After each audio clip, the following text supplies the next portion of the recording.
Vous êtes chez Dimbi TV News. Abonnez-vous sur Dimbi TV News. Abonnez-vous sur Dimbi TV News.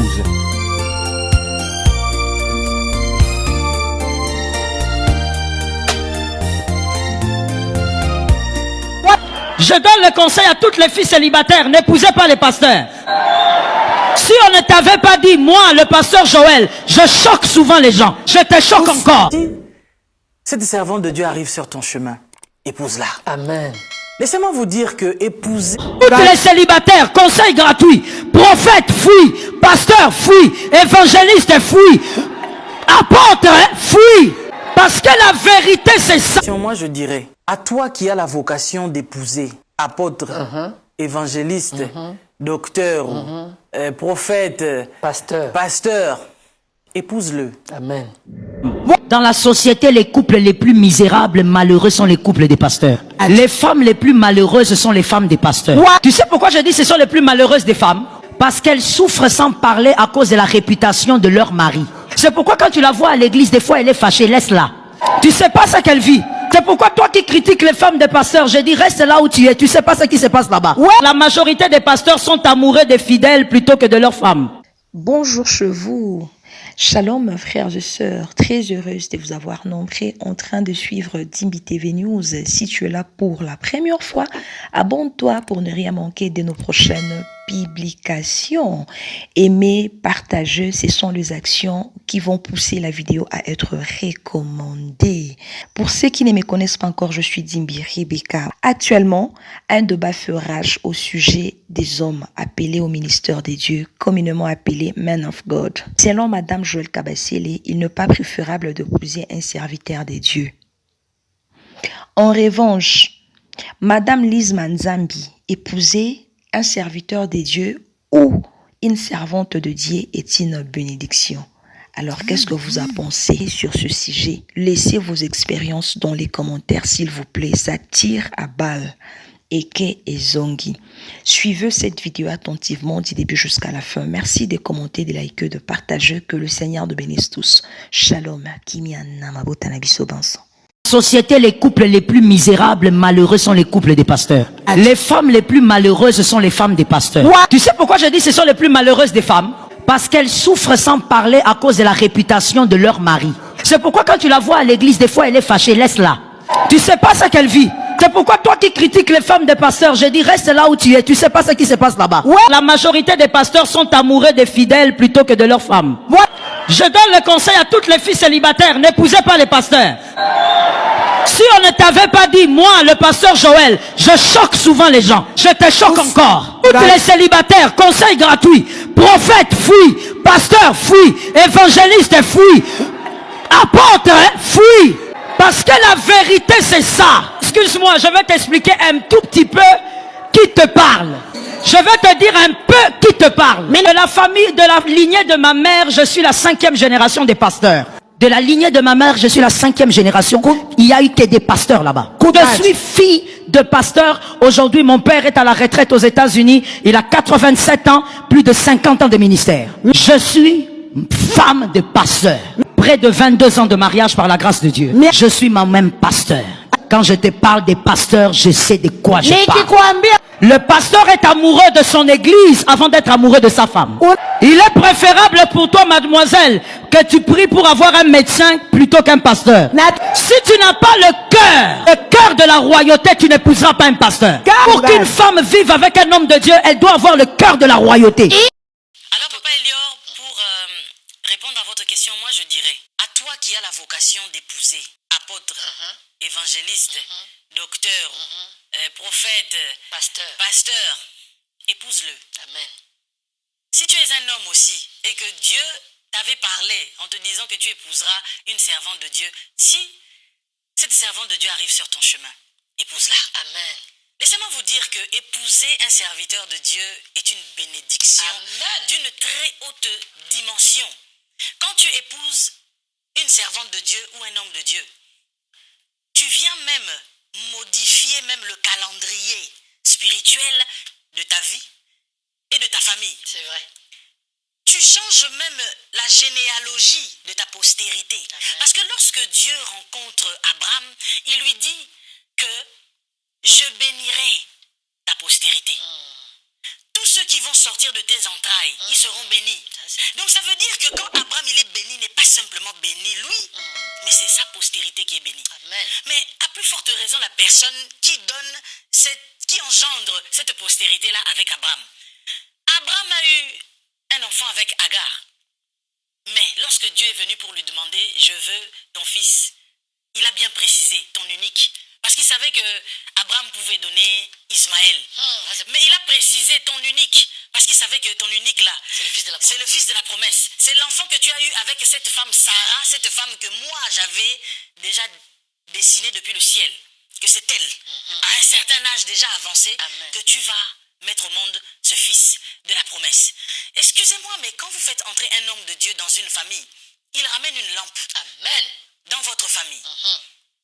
Je veux vous dire que moi, des années coulant, avant que je me marie, j'avais fait un songe. Et j'ai vu que l'homme avec qui j'allais me marier se promenait avec une lampe.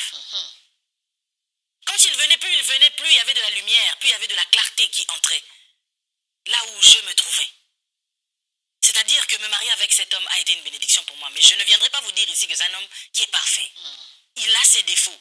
Mais je ne peux pas, en fait, enlever les bontés, les qualités que l'Éternel a déposées en lui, Et le parce but que de c'est un Dieu, homme. le Et but surtout de le Dieu, but de Dieu, en vous mettant l'accomplissement ensemble. Exactement. de la destinée du Seigneur avec cette personne, Amen.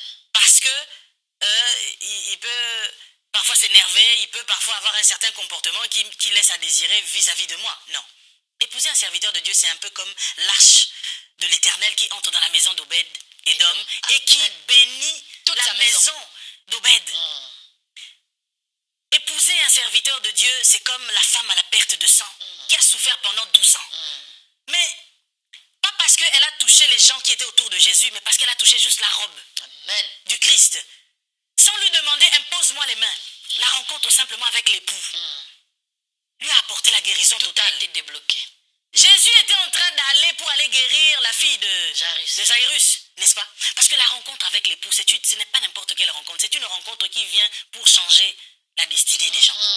Là, je suis monté dans la dimension de Christ. Amen. Et tu vas me dire peut-être que, ah oui, mais épouser un homme, si c'est un homme qui a des comportements bizarres, c'est un homme peut-être qui trompe, c'est David un homme qui l'était. est quoi? David David l'a été. David l'a été. Mais il a été appelé la lampe d'Israël. Amen. Dieu l'a appelé l'homme selon son cœur. Amen. Vous savez, nous vivons avec des êtres qui sont imparfaits. Nous vivons avec des êtres qui ne sont pas Il y parfaits. a encore des challenges. Nous-mêmes, les femmes, nous avons beaucoup d'imperfections en nous. Il y a beaucoup d'hommes qui supportent les erreurs, les bêtises de leurs épouses. Oui, maman. D'accord? Je suis d'accord. Mais qui portent ça sur eux. Parfois, ils sont serviteurs de Dieu aussi. Mais ils vivent avec, par exemple, son épouse. Peut-être que lui aussi, parce que j'ai vu des serviteurs de Dieu. Les servantes de Dieu, c'est elle est servante. Mais son mari, il est un simple fidèle dans l'église. Il n'est rien d'autre que... Parce que un homme, quand il est roi et qu'il épouse une femme, il fait d'elle une reine. Un homme, lorsqu'il est président, quand on voit sa femme, on dit la première dame. Première dame. N'est-ce pas? Mais quand une reine épouse Mais quand un une homme, reine épouse un homme, cet homme-là ne devient pas un roi. juste un prince. Il reste un prince. Au mieux. Ça veut dire que, quelque part, la femme, elle a un pouvoir, un grand pouvoir, comme vous le savez, que je le dis très souvent. Mais son pouvoir a aussi ses limites. Ça veut dire qu'il y a des pouvoirs de transmission que seul l'homme peut donner. Amen. La femme porte l'enfant, mais c'est l'homme qui donne la semence. Amen. Donc il faut bien réfléchir parfois quand nous disons certaines choses. Nous ne devons pas parfois emmener nos émotions pour pouvoir catégoriser que Tous les serviteurs de Dieu ne sont valent pas la mauvais, peine. que tous les serviteurs de Dieu, il faut pas les épouser parce que bon, parfois si on ne maîtrise peut-être pas le contexte dans lequel la personne a dit ces choses, eh ben on peut peut-être, c'est pour ça que je dis souvent, faut toujours aller regarder Suivre toute la vidéo. en profondeur les choses, peut-être pour comprendre la pensée de la personne. Mais si la pensée est telle que peut-être que j'ai été frustré et que je viens du haut de la chair pour dire des choses pareilles, moi, je n'ai vu nulle part dans les Écritures où justement on nous interdit d'aller épouser les serviteurs de Dieu. Au contraire, C'est une bénédiction. j'ai vu que tous ceux qui ont épousé les serviteurs de Dieu ont été bénis. Ni t'étais les épousailles entre Jacob et Léa, il n'y aurait pas eu la tribu d'Israël. Amen. Vous comprenez? Je comprends. Donc, quelque part, quand tu épouses quelqu'un qui a une promesse de l'éternel, ça s'attache à toi. Mark Zuckerberg, c'est lui qui a créé Facebook, c'est pas son épouse. Mais quand il s'affiche là avec son épouse, tout le monde Elle obtient lui les doit du honneurs. respect. Nous respectons Melania Trump parce que c'est pas parce que c'est Melania, mais c'est parce que c'est la femme de Trump. Nous avons respecté Michelle Obama. Pas parce que c'était Michelle, mais parce que c'était la femme de Barack Obama. Donc, je pense que mettons très souvent nos émotions de côté, Papa Elior. Et je sais que nous sommes humains. Parfois, il peut arriver des actes où, comme on dit au Lingala, Moutem est souki. Et tu te dis que non, il faut quand même que je balance une bombe pour que cette personne avec qui je suis comprenne que je suis arrivé à un niveau où je ne peux plus te supporter.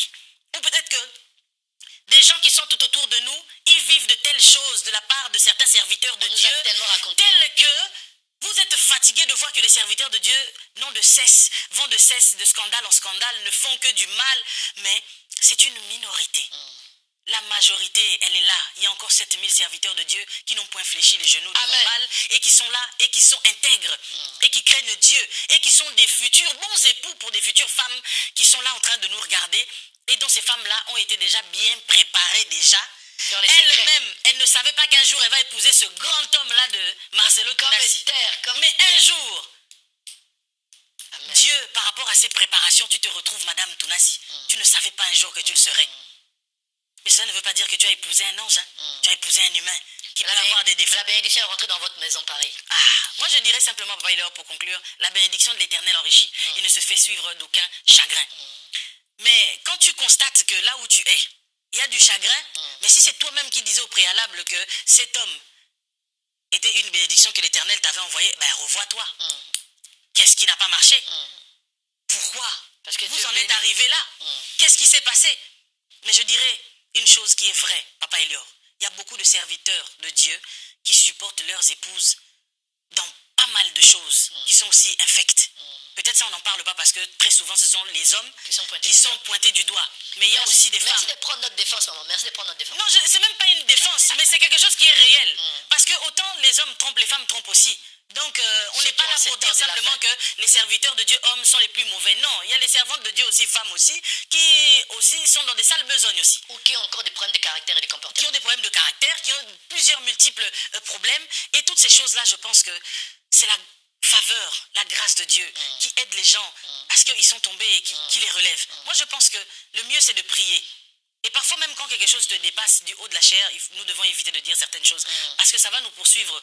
Après, on va regretter, mais l'image est déjà partie partout. Amen. Donc, voilà ce que j'avais à dire, papa. Pasteur Lise, moi, j'aimerais justement confirmer vos propos en disant que dans les plans merveilleux de Dieu, quand il voit qu'une fille comme Esther n'a plus de parents, quand il voit une fille comme Esther est dépourvue, n'a plus de gros héritages, dans sa sagesse infiniment variée, quand il voit par exemple que dans la famille d'Esther, il n'y a pas de combattants, il n'y a pas de guerriers, il peut, comme ça, arranger un mariage pour que la famille d'Esther soit délivrée et pour donner à Esther un héritage, pour donner à Esther de la renommée et pour utiliser Esther à délivrer toute la nation. Donc beaucoup de femmes ont vu leur famille délivrée Mais Ruth, à la suite de leur tu mariage. l'as vu? Exact. Elle est passée du statut de veuvage, Amen. de la femme dont on ne voyait pas Amen. d'ovulation, pas d'enfant qui sortait, mais en passant par Boaz, Amen. elle est devenue mère. Alléluia. Donc c'est important. Pas de rencontrer n'importe qui, parce qu'aujourd'hui il y a des gens qui s'autoproclament. Là je suis d'accord. De ne pas épouser un faux. Parce que si tu épouses un faux, tu auras beaucoup vas de souffrir. problèmes. Parce qu'avec les vrais, les problèmes, tu en auras. À plus forte raison, les faux. Donc c'est là où je fais appel au discernement. Parce que celui qui a le discernement saura que celui-ci, il porte la casquette de serviteur de Dieu, mais il ne l'est pas. Donc je ne vais pas l'épouser. Mais celui qui est un vrai, serviteur de Dieu authentique, il peut avoir des faiblesses, il peut avoir des erreurs. Il est une bénédiction. Mais il est une bénédiction. Amen. Oui, moi j'ai vu que dans ma famille, le fait qu'il y ait eu des hommes de Dieu, ça a permis que beaucoup de choses Des lois établies tombent. changent. Des hôtels maléfiques Oui, tombent. simplement parce qu'un homme de Dieu est entré dans la lignée. Amen. Ça change, ça transforme même l'ADN. Amen. Donc, les Billy Graham, ce sont des personnes dont les ADN ont été génétiquement modifiés par le sang de Jésus-Christ parce que c'était des hommes qui ont été appelés par Dieu. Et ces Impacté gens-là, toute une génération. ils ont impacté des générations, ils ont transformé des vies extérieures, à plus forte raison, Leur propre famille. leur propre famille. Amen. Gloire à Dieu.